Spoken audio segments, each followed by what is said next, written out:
We've been in India a couple of times already. Yeah. I'm sure you've been to a lot of states, a lot of top clients. I'm sure you had a great experience talking with them. So after interaction, what do you think? What are the 3 key things feed mills should focus on to improve pellet quality? Consider the Indian geography in mind.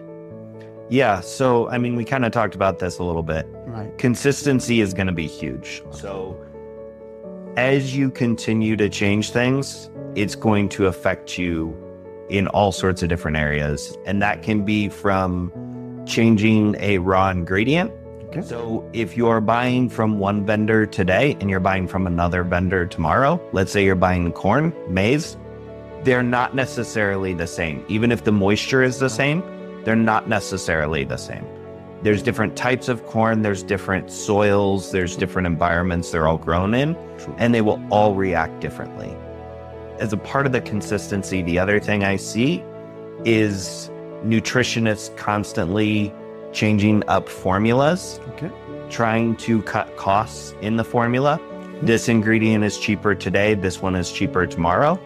And when you do that, you end up wasting a bunch of time and effort in the feed mill because now you have to change a lot of parameters to get a good quality product out. Right. And so there's a lot of waste, a lot of recycle, and potentially the amount that you maybe saved, you ended up turning around and spending inside the feed mill. Correct.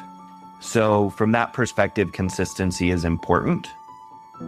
Grinding is really important. So what I see a lot, which I understand, so we don't want small particles for the animals because it is detrimental to their gut health. Okay.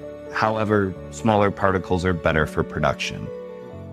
What happens in a hammer mill situation is when you try to go up, you get very large, oversized particles. Right. And oversized particles tend to have 2 detrimental effects. They will reduce your PDI, your pellet quality, and they will also be harder to gelatinize.